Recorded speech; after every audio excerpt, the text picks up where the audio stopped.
हम्म, नमस्ते। बच्चों, हमने कल इस पाठ में यानी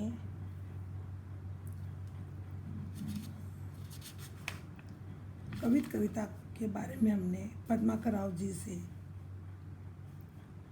ऋतुओं, वसंत और वर्षा ऋतु के बारे में हमने जानकारी प्राप्त की। कैसी शोभा होती है वसंत ऋतु के समय और वर्षा ऋतु में क्या किया जाता है, यानी श्रावण मास में। ऐसे देखा जाए तो ये दोनों भी हमारे भारतीय मास का जो फर्स्ट अनुच्छेद है कृत का, वो है फाल्गुन मास में आने वाला समय वसंत ऋतु, और दूसरा है श्रावण मास के समय का वर्णन। इस सुंदर वर्णन को हमने जाना, और कल मैंने आपको कुछ एक्सरसाइज मतलब पेज नंबर 31 में अर्थगायता प्रतिक्रिया में क्रमानुसार लिखने के लिए कुछ पंक्तियाँ भी बताई थी आपको कि उल्टी पुल्टी थी और हमें उसे कैसे करना है। अब उसके बाद आइए हम लोगों को क्वेश्चन करने का। उन क्वेश्चनों में देखिए आप लोग,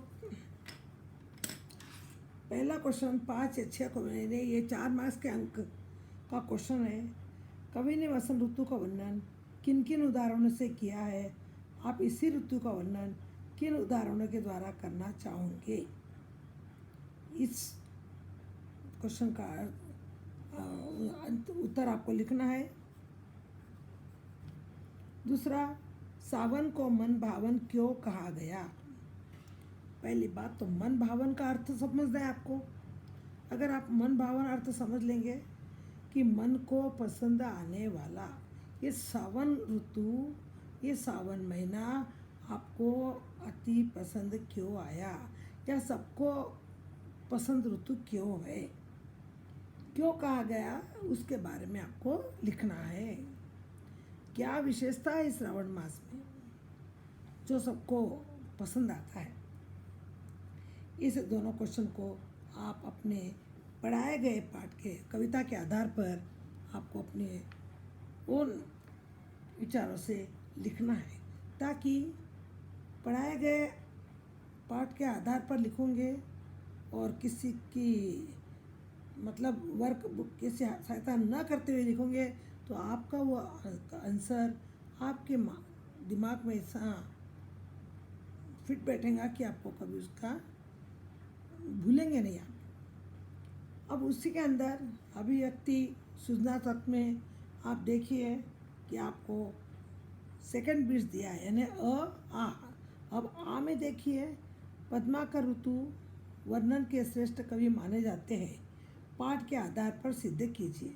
यानी क्यों प्रकृति के वो सिद्ध ऋतु सिद्ध कहा गया, ऋतु वर्णन के श्रेष्ठ कवि क्यों माने गए, क्या कारण है, उसका संक्षिप्त में लिखना है। क्योंकि उन्होंने अपनी कविताओं में क्या किया, ऋतुओं का वर्णन किया, और जो ऋतुएं सबके मन भाने वाली है उन सभी को आधार बनाकर इस प्रश्न का उत्तर भी आपको लिखना है। अब इसमें ई, ऋतुएं प्रकृति की शोभा बढ़ाती है। अपनी मनपसंद ऋतु का वर्णन करते हुए एक छोटी सी कविता का सृजन कीजिए और उसे उचित शीर्षक दीजिए। ये क्वेश्चन सिर्फ आपको ध्यान में रखते हुए समझना है, और एग्जाम में भी आए तो ऐसे लिखना। ये रटा हुआ क्वेश्चन नहीं है। आपको पूछा गया कि ऋतुएं प्रकृति की शोभा बढ़ाती है।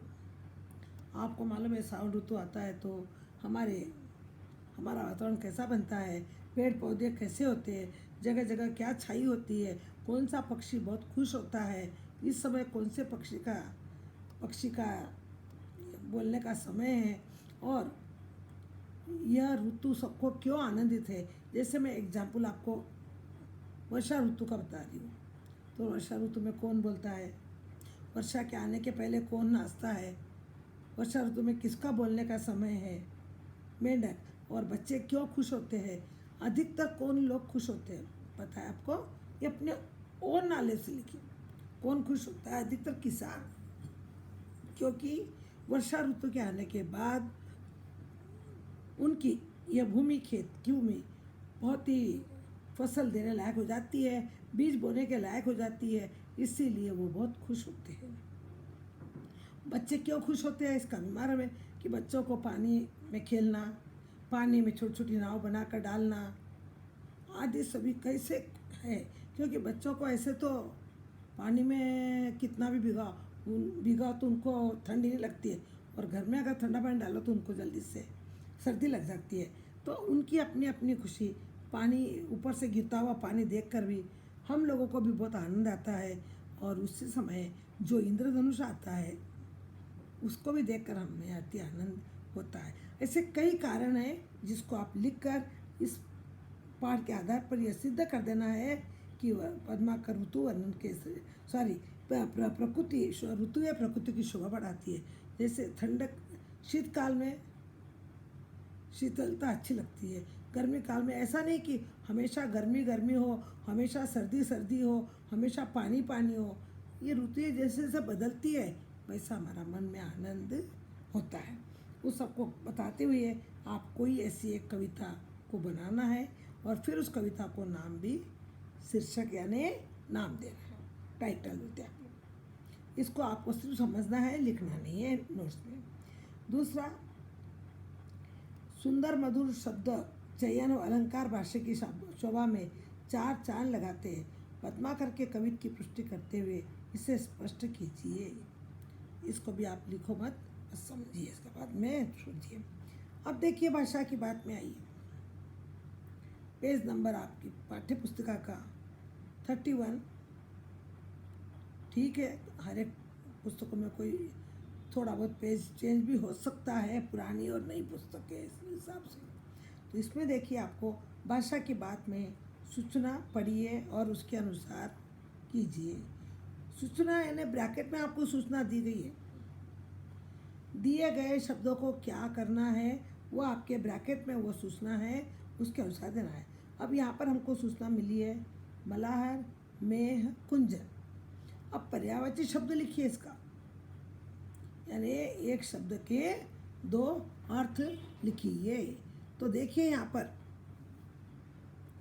मल्लारन, मल्लार यानी एक प्रकार का मल्हार, एक जगह की क्या है वो राग है, इसलिए इसका एक ही अर्थ बताया गया है। मेह, अब मेह यहाँ पर ऐसा कंफ्यूज हो रहा है, हम असमंजस में पड़ गए कि ऐसा देखे जाए तो मेह का अर्थ वर्षा है, बारिश है, लेकिन आपके वर्कबुक में मेह का अर्थ मेघ दिया गया है, जिससे मुझे भी थोड़ी ऐसा लग रहा है कि इसका उत्तर बनाने वाले को शायद कुछ गलती होंगी, या फिर इसका अर्थ भी मेघ, क्योंकि मेह को मेघ नहीं बोलते। मेह हमारा हिंदी का शब्द है, मेह वर्षा, बरखा, बारिश, बरसात, पर आपके स्वरबुक में दिया है। तो अभी हम कभी कभी ये भी होता है, हमारे पास ऐसे प्रॉब्लम भी आ जाते हैं कि कुछ लोग इसको फॉलो करते हैं स्वरबुक को, लेकिन कभी कभी बाय मिस्टेक्स उसमें वो उत्तर गलत भी होता है, हो सकता है बाय मिस्टेक्स। तो यहाँ पर मैंने मेह का अर्थ मैंने लगाया अपने आप से कि मेह यानी बरसात, बरखा, बारिश, वर्षा। अब यहाँ पर आपको दिया गया है वर्कबुक में, आपके मैंने देखा था कि मेघ का अर्थ दिया है कि मेह का अर्थ दिया है मेघ, क्योंकि बादल में मेह छाया हुआ बोल के नहीं बोलते हम लोग, लेकिन मेरी समझ में इसका आंसर ये गलत है और ये सही है। मेह यानी बारिश, बरखा, बरसात आदि। अब कुंजन, अब कुंजन का अर्थ है, देखिए, बाग, बगीचा, क्योंकि हमको पर्यायवाची शब्द बोले। मैंने इसको पहले भी आपको समझा दिया था कि पर्यायवाची शब्द और शब्दार्थ, इसमें अंतर है। पर्यायवाची शब्द एक शब्द के दो या दो से अधिक अर्थ, और शब्दार्थ में सिर्फ उसका एक अर्थ बताया जाता है। तो हमें यहाँ पर कुंजन, इसका एक अर्थ यहाँ पर आपको होता है बाग, दूसरा बगीचा, तीसरा उपवन, चौथा उद्यान। ऐसे कई शब्द है, इसके चमन भी है, जिसको आप इंग्लिश में सिर्फ गार्डन बोलते हो, इंग्लिश में सिर्फ गार्डन बोलते हो, लेकिन हिंदी में इसको, इस गार्डन को उद्यान, बाग, बगीचा, उपवन आदि शब्द इसके अर्थ है। इसीलिए इसके पर्यायवाची शब्द होते हैं भाषा में। तो ये पर्यायवाची शब्द आपको लिखना है, और अपने नोटबुक में जो बताए गए प्रश्न और बताए गए व्याकरण को। अब देखिए, वचन बदल कर लिखिए। हिंदी में कई ऐसे शब्द होते हैं जो वचन में भी, वचन बदलने पर भी, बहुवचन होने पर भी वह जैसे कि वैसा रहता है। जैसे एक शब्द मैंने बताया आपको, गुड़िया। अब गुड़िया को एक वचन में भी गुड़िया और बहुवचन में सेम टू सेम वो ही स्पेलिंग गुड़िया रहता है। पर क्या होता है इसमें, देखिए, अगर बहुवचन शब्द है तो आपको गुड़िया, चिड़िया, अब गुड़िया और जैसे नदी है तो उसमें बहुवचन बदलने पर नदियाँ। पहले नदी की मात्रा कैसी थी, बड़ी थी, अब बहुवचन में नदियाँ, दी की मात्रा छोटी और या के ऊपर चंद्र बिंदु। तो अब हमको यहाँ पर चिड़िया, गुड़िया दिया गया, गुड़िया की कोई मात्रा में बदलाव नहीं आएगा, सिर्फ या के ऊपर चंद्र बिंदु आया तो समझना कि ये वाक्य, ये चिड़िया एक नहीं अनेक है, गुड़िया एक नहीं अनेक है। और एक वचन और बहुवचन शब्द समझने के लिए अगर किसी वाक्य में देखिए, यहाँ पेड़ पर 4 चिड़िया बैठी है या चिड़िया बैठी है, और चिड़िया बैठी है 4 नहीं दिया आपको, खाली चिड़िया बैठी है, तो चिड़िया या के ऊपर चंद्र बिंदु है और है के ऊपर डॉट्स है। तो आपको बताना है, समझना है, ये शब्द बहुवचन है। और अगर एक वचन है तो चिड़िया नो चंद्र बिंदु नहीं है और है के ऊपर डॉट्स नहीं। इस बात को भी आप समझना, बहुत छोटी सी बात है, लेकिन इसको अगर समझ ले तो कभी आपको ये वाक्य एक वचन है या बहुवचन है आप बता सकते हो। और या तो आपको चिड़िया शब्द दिया, चिड़िया पेड़ पर बैठी है, चिड़िया का बहुवचन रूप लिखिए, तो बोलेंगे कैसे लिखेंगे आप। तो चिड़िया एक वचन है और चिड़िया चंद्रबिंदु आ गया उसके ऊपर तो वो बहुवचन हो गया। इस बात का ध्यान, कुछ कुछ शब्द हिंदी में जैसे के वैसे ही रहते हैं, लेकिन वचन में वाक्य में बदल जाते हैं। जैसे अभी भौरा यहाँ पर आपको दिया है कि ऐसा, आपको तो पता है कि हिंदी में वचन 2 है, एक वचन बहुवचन। अब देखिए यहाँ पर आपको दिया है भौरा, हनी बी, जो फूलों का रस पीता है। अब भौरा का शब्द का वचन बदलिए भौरे, भवरे, भौरे यानी अनेक, भौरा यानी एक।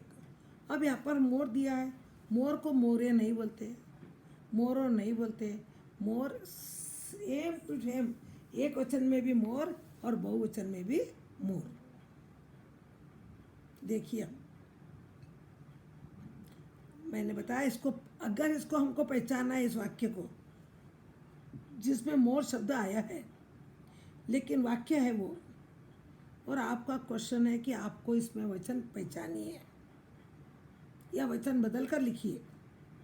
ओके, मोर, जंगल में मोर नाच रहा है, मोर नाच रहा है।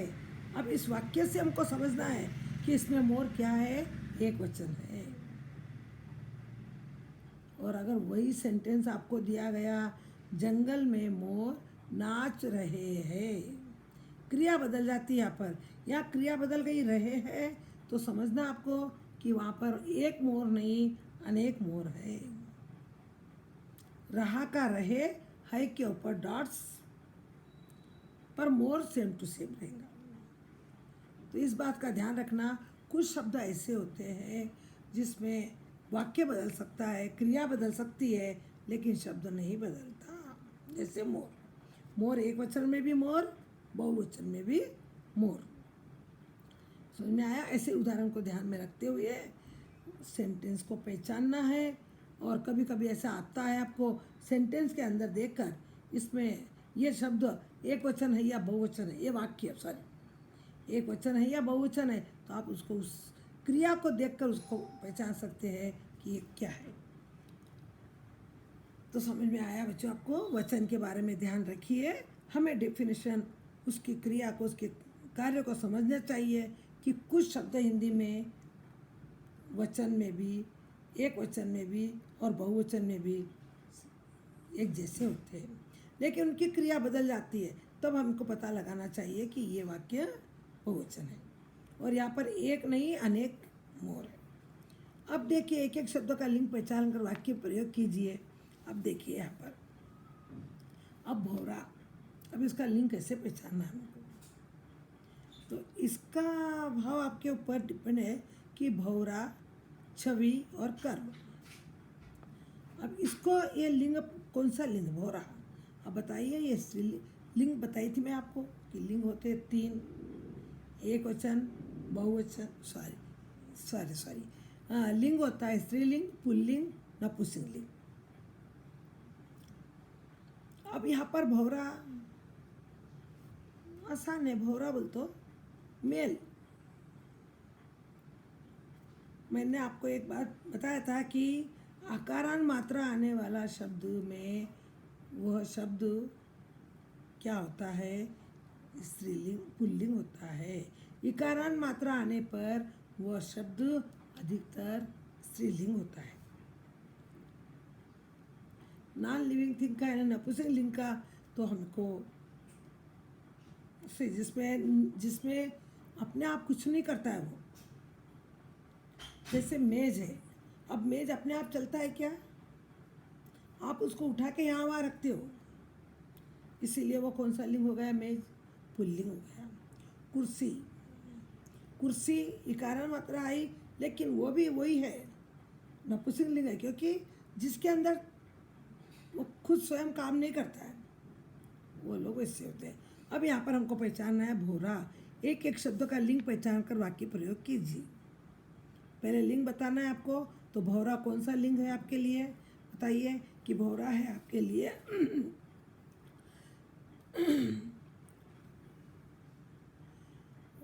होता है भौरा?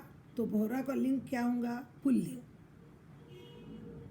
अब इससे वाक्य बनाना है, फूलों अपने आप से। मैंने बताया भौरों का काम क्या है? हनी बी, जो फूलों पर मंडराता है, फूलों का रस पीता है, बगीचों में गुनगुनाता है, इसको बोलते भौरा। तो भौरा, तो वाक्य में भौरा या भौरा फूलों का रस पी रहा है, जो भी बताना आपको। नेक्स्ट आपको बताया गया है कि छवि, छवि यानी सुंदरता है। इसका मतलब देखिए, छवि, उसकी छवि अति सुंदर है। अब इसको वाक्य को देखिए, हमको बताना है आपको कि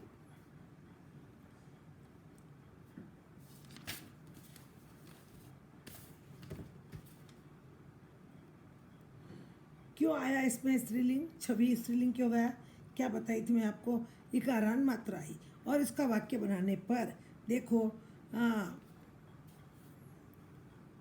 जैसे उस तस्वीर की छवि सबसे निराली है। छवि का अर्थ मैंने बताया आपको, सुंदरता। तो उस तस्वीर की छवि सबसे निराली है, इकारान मात्रा आया उसमें, निराली है। निराला है तो पुल्लिंग आ जाता है, निराली है तो वो स्त्रीलिंग आता है। इससे हमको ये स्पष्ट होता है कि छवि शब्द कौन सा है, स्त्रीलिंग शब्द है। ये समझना, इसका आंसर ये लिखना और फिर वाक्य बनाना। वाक्य आप अपने मन से बनाइए। उस बगीचे की छवि देखने लायक है, यानी सुंदरता देखने लायक है। कोई भी प्रश्न, जब तक आपको बस इसका अर्थ और इसका जो लिंग समझ में आ गया, उसके बाद अर्थ आप लिख सकते हो। और लिंग की परिभाषा मैंने आपको बताया कि जिस वाक्य के अंदर स्त्री जाति का बोध हो, जिसको वाक्य में बनाने के बाद में इकारांत शब्द आता है, अकारांत नहीं आता है, इकारांत आता है तो वो है स्त्रीलिंग, और आकारांत आया तो वो है पुल्लिंग। और जिस शब्द में पुरुष जाति का बोध होता है उसे पुल्लिंग कहते हैं। अब आपको दिया गया है यहाँ पर कर्म। अब यहाँ पर देखिए कर्म, कर्म यानी क्या है कि काम। कर्म का अर्थ हम लोग काम भी बोल सकते हैं। और यहाँ पर यह कर्म शब्द है पुल्लिंग, क्योंकि इसके अंदर अगर हम लोग वाक्य बनाए, सभी को अपने कर्म का फल जरूर मिलता है। अब देखिए, सभी को अपना कर्म का फल जरूर मिलता है, मिलती है बल्कि नहीं आया यहाँ पर। ये मिलता है शब्द आया, क्रिया को देखिए, आप क्रिया को ध्यान में रखिए। तो वहाँ क्रिया मिलता आया, तो ये कर्म कौन सा लिंग हो गया, पुल्लिंग। इसको समझिए। इसको समझने पर हमको कोई भी शब्द क्यों ना आए व्याकरण की दृष्टि से, हम लोग आराम से उसको उसके बारे में जानकारी प्राप्त कर सकते हैं। इसीलिए डेफिनेशन समझना बहुत जरूरी। हमको रट नहीं मारना है, इसके वर्ब के दिए हुए शब्दों को रट नहीं मारना है, हमको माइंड से समझना है। क्योंकि 10th क्लास के अंदर ये जरूरी भी नहीं है कि आपको अपनी किताब से संबंधित ही व्याकरण देंगे। कोई टाइम हम, इसलिए हमको मेन चीज़ आना चाहिए। तो मेन चीज़ है हमारी परिभाषा। किसको अकारांत होने पर क्या होता है, इकारांत होने पर क्या होता है, चंद्र बिंदु आने पर वो शब्द क्या बन जाता है, चंद्र बिंदु नहीं है तो वो शब्द क्या होता है, इन सब का ज्ञान हमको रहना चाहिए। भले हमको कोई टाइम एनी टाइम पूछे तो हमको आना चाहिए। ये रटे रटाए शब्द नहीं, हमको मेन चीज़ है हमारा व्याकरण का परिभाषा। इसको समझना हमको बहुत, ये अगर समझ गए, एनी टाइम कोई भी समय कोई भी आपको जब क्वेश्चन कर ले ऐसे ग्रामर संबंधी व्याकरण संबंधी, तो आप उसका उत्तर आसानी से दे सकते हो। इसके लिए ये हमारी एक्सरसाइज अभी ख़त्म हुई आपकी, कि हमको एक लिंग पहचान कर वाक्य में प्रयोग करना है। अब आ में देखिए, प्रत्यय पहचान कर लिखिए। ये बात भी मैंने आपको डिफिनेशन पहले बताया था। प्रत्यय किसे कहते हैं, उपसर्ग किसे कहते हैं, ये दोनों साथ साथ के हैं शब्द। प्रत्यय किसको बताया, बोली थी मैं आपको, कि जो शब्द के पीछे लगकर उसके भाव को बदल देता है वो प्रत्यय कहलाता है। और उपसर्ग जो सामने शब्द के सामने जुड़ता है और वह उसका विपरीत शब्द हो जाता है, वो शब्द उपसर्ग होता है। इसको बात को हमेशा ध्यान में रखो। ये तो रटे रटाए क्वेश्चन है, लेकिन मेन जो है, घड़ी तो आपको मालूम है, घड़ी में 1 से 12 कांटे हैं, नंबर है, सॉरी 1 से 12 नंबर है, उसमें 2 कांटे अलग है और 1 कांटा और अलग है, तीनों का अलग अलग काम है। ये अगर आप समझ गए, खाली 1 से 12 तक नंबर है, लेकिन कौन सा नंबर कहाँ जाता है, कौन सा कांटा कहाँ पर आता है, कौन सा कांटा सेकंड का होता है, ये जान लेंगे तो घड़ी समझने में देर नहीं लगेगी।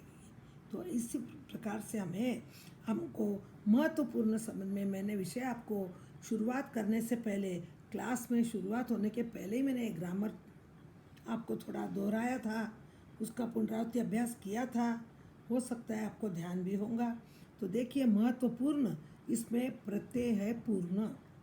महत्व एक शब्द लगाया, उसमें पूर्ण लगाया, यानी पूरी तरह से। मिलनसार, मिलन एक शब्द है प्लस सार, तो सार क्या हो गया, ये आपका प्रत्यय, ये आपका उत्तर। अब पहचानिए, नीचे आपको विग्रह के समास पहचानिए, इसकी भी मैंने चर्चा की थी। फिर दोबारा मैं वापस करती हूँ ताकि आपका ये विषय हमेशा के लिए पक्का हो जाए। कि मैंने आपको बताया था कि समास कितने होते हैं, 6 समास होते हैं। समास के बारे में भी बताया, आप उसको लेकर एक एक बार व्याकरण संबंधी किताब में उसको पढ़िए। अभी हम साक्षात रहे तो मैं आपको उसका अभ्यास भी करा सकती हूँ, लेकिन हो सका तो हम लोग उसको भी और अच्छी तरह से समझेंगे। लेकिन अभी आपको समझना है कि समास 6 है। पहला है तत्पुरुष अव्यवी, दूसरा है तत्पुरुष, तीसरा है कर्मधारय, चौथा है द्वंद्व समास, पांचवा दिग्गु, छठा बहुव्रीहि समास। तो देखिए, आपको यहाँ पर पूछा गया है क्वेश्चन में कि आप इसको बताइए, विग्रह करके पहले समास को नाम लिखिए। अब देखिए यहाँ पर मैंने बहुतेक आपको याद होगा समास की सभी समासों के भाव की परिभाषा। कौन सा समास क्या होने पर वह तत्पुरुष होता है, क्या आने पर वह कर्मधारय बनता है, कौन सा शब्द दिग्गु द्वंद्व समास कहलाता है। आपको शुरुआत में मैंने आपका इसका अभ्यास कराया, और अभी भी मैं आते आते हर कोई लेसन में जो भी कोई शब्द ऐसा आ जाए तो मैं आपको तुरंत उसका एनालिसिस कराती हूँ। शायद आपको अभ्यास भी हो चुका होगा। अब देखिए, विग्रह का मन भावन, तो ये शब्द है मन को भाने वाला। अब मन को भाने वाला, अब को शब्द क्या बताई थी मैं आपको कि ये तत्पुरुष समास है। को विभक्ति है, सर ने में के सो कितनी बताई थी विभक्ति, 8।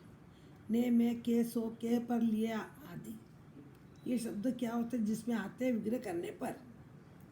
मन को भाने वाला यानी मन को पसंद आने वाला, तो को आया इसीलिए कौन सा समास हो गया, तत्पुरुष समास। गुण भरा, यह गुण भरा बालक है, तो गुणों से भरा, गुण से भरा, से भी क्या हो गया आपके लिए, तत्पुरुष समास है। से में के लिए, के द्वारा, को, का, की, ये सब आपके क्या है, तत्पुरुष समास है। तो ये दोनों भी आपके लिए तत्पुरुष समास शब्द है। इसको आपको लिखना है, और फिर हो सके इसका वाक्य भी बना सकते हो। इसमें तो नहीं दिया, लेकिन आप बनाइए ताकि आपको अच्छे से समझ में आए। मन भावन, आज मेरी माँ ने मेरे लिए मन भावन जैसी चीज़ बनाई, यानी मन की पसंद की। और गुण भरा,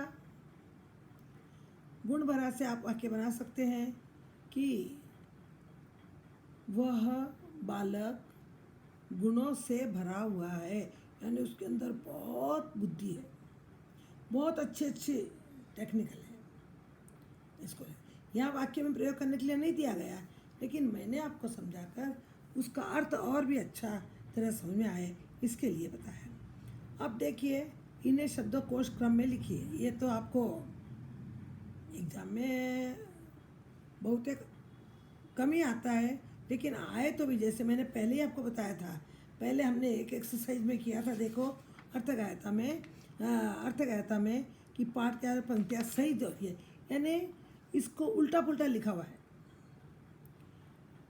भीर, भांति, भोरन, भावन, जम्पलिंग वर्ड्स, आपकी भाषा में शायद जम्पलिंग वर्ड्स बोलते हैं, तो इसको क्रम से लिखना है।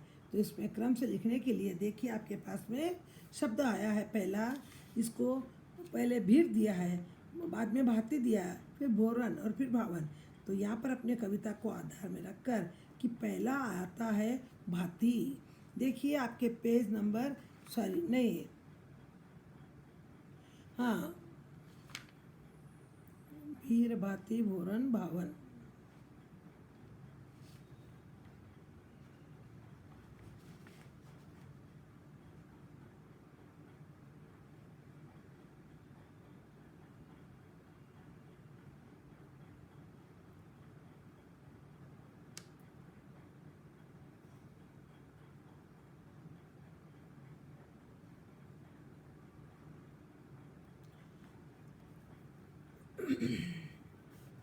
अब देखिए पहले पंक्ति में आपको यानी ये कौन सी पंक्ति में आया है, भांति, भांति पहले पंक्ति में आया, इसीलिए इसका नंबर 1। भीर आपको देखिए दूसरे इसमें पंक्ति में भीर आया है कि, और इस शब्द में देखो, इसी लाइन में देखो भीर आया है, पहले आया भांति, उसके बाद में आया भीर, इसीलिए सेकंड नंबर भीर का है। फिर भौरन, यहाँ देखो आपको दूसरे के इसके लाइन में नीचे के दूसरे सेकंड में देखिए, भौरन को गुंजन बिहार वन कुंजन में, तो यहाँ पर क्या आया, भौरन तीसरा है और चौथा आया आपको भावन, यानी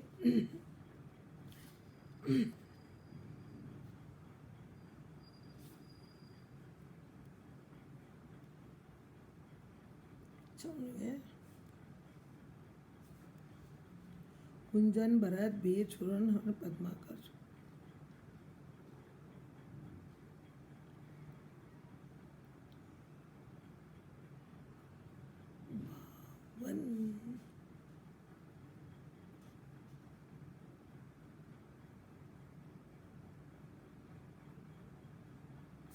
मन भावना, यहाँ पर भावना आया बाद में देखिए, तो आपको इसको करना है नंबर 1 भांति, नंबर 2 भीर भोर, हाँ भीर भी हो सकता है, थर्ड वन भोरन, हाँ भीर है थर्ड वन, हाँ ये 1 पेज, ये 2, फिर उसके बाद में आपको आया है थर्ड नंबर भौरन, ये भौरन 3, और उसके बाद आया आपको भावन, भौरन को भावन शब्द आपको यहाँ पर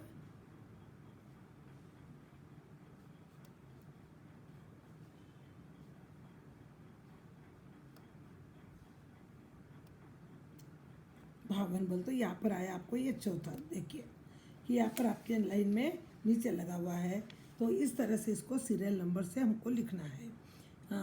उसके बाद क्रोश क्रम में लिखिए, होगा कविता की पंक्तियों को ध्यान से पढ़िए और अलंकार समझिए।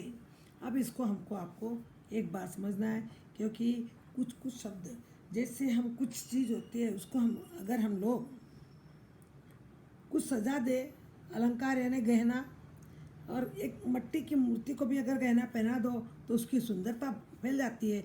उसी तरह से इस कविता के अंदर भी ऐसे शब्द हैं जो अलंकार से सजे हुए हैं। वो कौन कौन सा शब्द अलंकार का है यहाँ पर बताया गया है कि आपको पहले तो हमको ये समझना है कि जो जो शब्द बार बार बोले जाते हैं उसको अनुप्रास अलंकार भी कहते हैं। बार बार उसका चमत्कार होता है, आस रखना आता है युक्त से, तो उन्हें अनुप्रास। अब देखिए अलंकार, तरुणी तनुजा, यह आपको दिया है